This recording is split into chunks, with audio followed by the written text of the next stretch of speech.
On s'est beaucoup plaint au dernier mondial de Paris de l'absence de voitures de sport, de voitures de prestige, bref, de véhicules qui font rêver. Eh bien, au Salon de Bruxelles 2023, c'est vraiment très différent puisque la plupart des marques de prestige ont fait le déplacement ici. Et c'est notamment le cas de Lotus qui est arrivé avec son grand SUV 100% électrique Electre. Alors c'est un modèle qui est radicalement opposé à ce que faisait Lotus avant. Hein. C'est l'antithèse d'une Lotus Elise. C'est gigantesque, c'est énorme, c'est gros. Mais chez Lotus, il y a quand même aussi l'Emira, la toute dernière sportive à moteur thermique de la marque, qui concurrence des voitures comme la Porsche 718, Cayman et Boxster.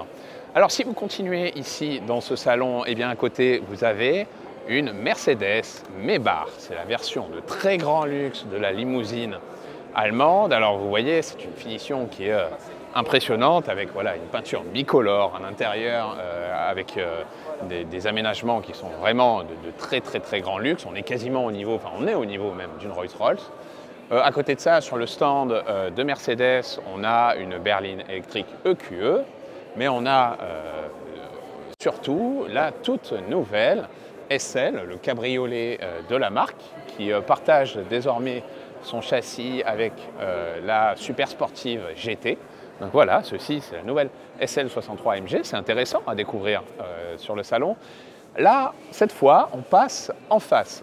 En face, il y a Aston Martin avec le DBX 707. C'est la version extrême du gros SUV sportif de la marque anglaise qui développe 707 chevaux et qui a un design plus agressif, forcément.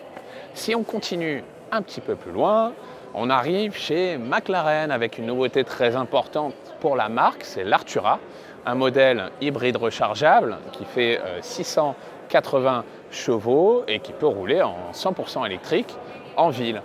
Un petit peu plus loin, on a une autre McLaren. Alors cette fois, c'est une 720S. Alors il faut savoir que c'est un modèle qui n'est désormais plus produit chez McLaren. Mais ici, c'est une version hard car avec une jolie peinture peinte, c'est assez joli.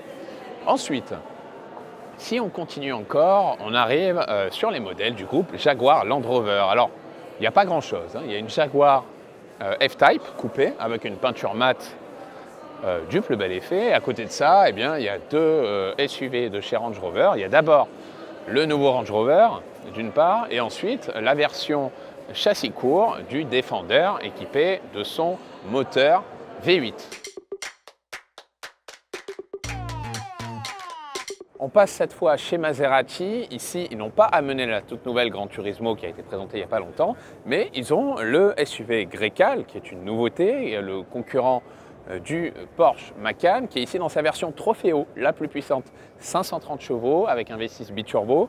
Et regardez, à côté de ça, on a le châssis, les batteries de la future version électrique qui rejoindra le catalogue d'ici quelques temps. Pour l'instant, ils ne veulent pas communiquer sur les chiffres de puissance, de taille de batterie, d'autonomie, etc.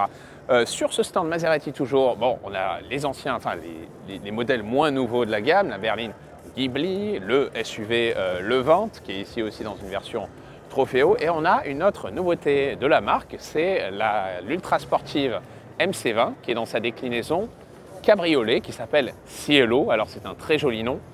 C'est une voiture qui développe toujours 630 chevaux avec un V6 biturbo qui a été spécialement conçu par Maserati, et au niveau du tarif, c'est très cher puisque la voiture coûte 265 000 €.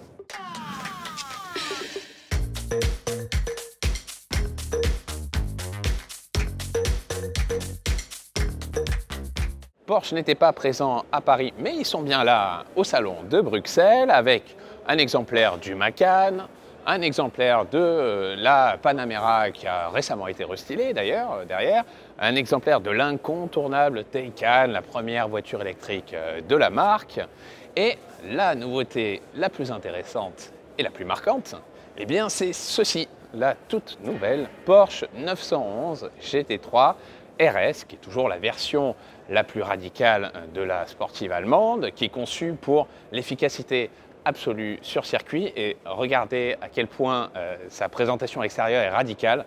On n'avait jamais vu ça sur une GT3 RS, c'est la première fois qu'elle va aussi loin. Donc on a une voiture qui est allégée au maximum, avec de l'appui aérodynamique à l'avant et à l'arrière. Ici, on a pour la première fois sur la GT3 RS un capot qui est percé voilà, pour le refroidissement et les flux aérodynamiques. Et vous voyez là le gigantesque aileron à l'arrière. Il permet de générer quasiment 900 kg d'appui à la vitesse de 285 km/h. C'est énorme, c'est quasiment comme une voiture de course en fait. Le moteur, lui, c'est toujours le flat 6 atmosphérique de 525 chevaux. Il n'a jamais été aussi puissant que ça. La voiture, elle pèse 1450 kg et malheureusement, elle coûte plus cher que jamais aussi, 235 000 € en France.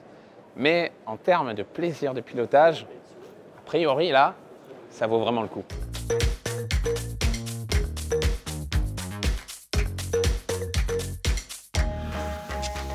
Les marques de prestige du groupe Volkswagen sont présentes en force au Salon de Bruxelles 2023, avec notamment Bentley, qui expose un exemplaire de sa belle limousine Flying Spur, qui est ici dans sa nouvelle version hybride rechargeable. Et oui, même chez Bentley, on arrive aux hybrides rechargeables et bientôt, on sera même aux électriques.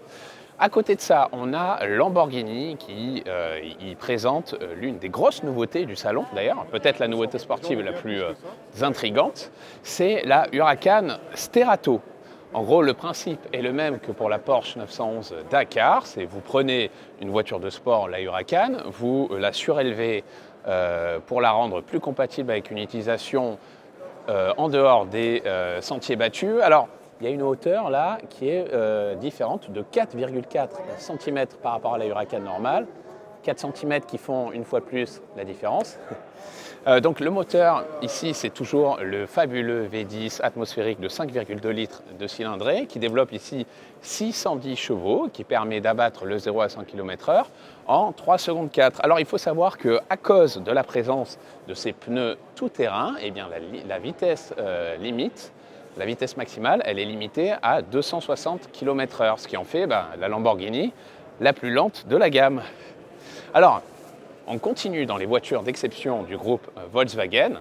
D'ailleurs, c'est plus vraiment le groupe Volkswagen, parce que vous savez, Bugatti appartient désormais à Rimac, le petit constructeur croate. Et bien ici, en tout cas, Bugatti expose un exemplaire de la Chiron Sport.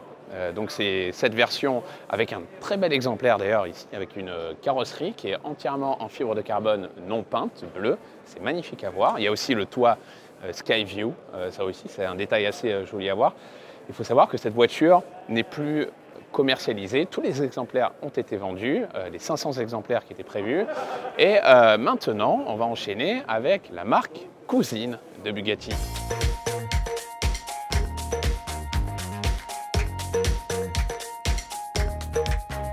Et oui, Bugatti appartient désormais aux Croates de Rimac. C'est un petit constructeur qui est spécialisé depuis des années dans la technologie hybride et électrique. Ils travaillent avec de très nombreux constructeurs dans le monde et désormais, ils proposent leur propre voiture. Alors c'est ceci, ça s'appelle Nevera. C'est une voiture de sport électrique et au niveau des performances qui sont annoncées, c'est tout simplement délirant. La voiture développe 1914 chevaux à comparer aux 1500 chevaux d'une Bugatti Chiron. Cette Bugatti Chiron, elle abat le 0 à 100 km/h en 2 secondes 4. C'est déjà très fort. Et bien celle-là, le 0 à 100 km/h, elle l'expédie sous les 2 secondes. La Bugatti, le 0 à 200 km/h, c'est 5 secondes 5. La Rimac, le 0 à 200 km/h, c'est en moins de 5 secondes. Et le 0 à 300 km/h, eh bien dans la Bugatti, ça vous prendra un petit peu moins de 12 secondes. Ici, le 0 à 300 km/h, il est abattu en 9 secondes 3. Donc en fait, c'est simple. Dans l'automobile, actuellement, ça n'existe pas des performances aussi impressionnantes que ça. C'est le record absolu. Alors, c'est électrique, mais là, c'est pas n'importe quelle voiture électrique. Alors, ça vaut 2 millions d'euros hors taxe en prix de vente. Mais là, vraiment, on est au plus haut niveau de performance de ce qu'il est possible de faire actuellement avec une automobile. C'est très impressionnant. On se demande ce que ça fait d'endurer de telles accélérations au volant d'une automobile. On aimerait bien vérifier ça bientôt sur Caradisiac.